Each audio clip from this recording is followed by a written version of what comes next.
All right, let's go ahead and talk through this. This is something that,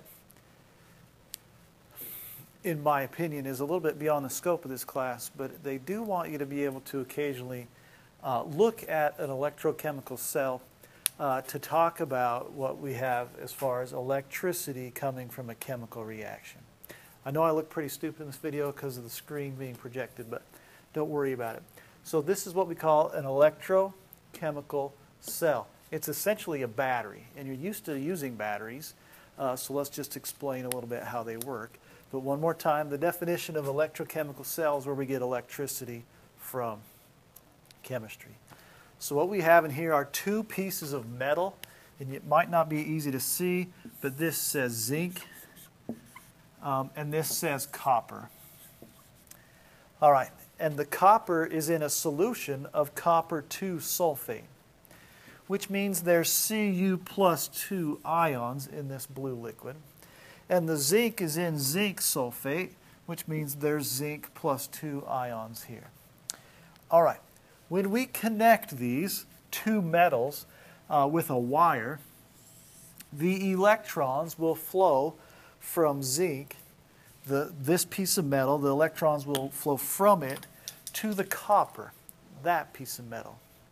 Now, as those electrons flow, we just put something in the middle to use that flow of electrons, like a light bulb. Now, the chemistry is just happening itself. The light bulb isn't really a chemical reaction. It's just the electrons being slowed as they flow through it, and that creates heat. So here's a little bit of what happens in a nutshell. The zinc metal is less reactive than, or more easily oxidized is the technical term, than copper. That means copper has the ability to take the electrons from zinc, so that copper metal will come out of the solution. The plus 2 ions will come out of the blue solution and start to stick onto the copper. All right? The same thing over here is happening, but in reverse.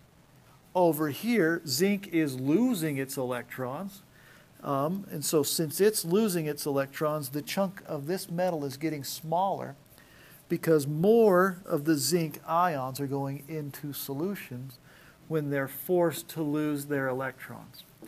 Now, we use that for electricity.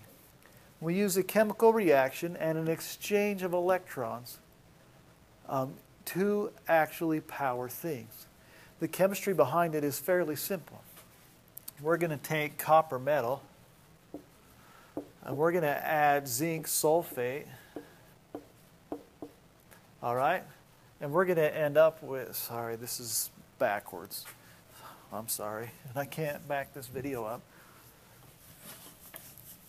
Zinc, I meant, plus copper 2 sulfate, and it will produce copper plus zinc sulfate. Zinc went from being a solid metal to being an ion of plus 2. All right, the copper went from a plus 2 to being a solid metal.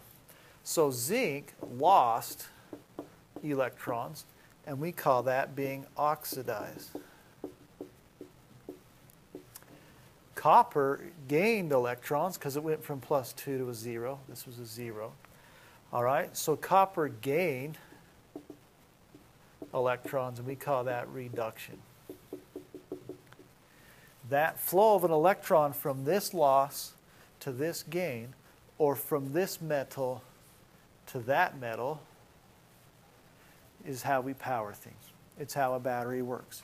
We take two metals with different electrical potentials, we put them in solutions and let them react by connecting them with a wire. In that wire, we put something that can do work, like a light bulb, and then we have it. Remember for your core test, it's going to look a little ugly right here, but Leo says GER. It was one little sliver of notes that we did in our Chem in Action handbook, or lab book. Lose electrons oxidized, gain electrons reduced.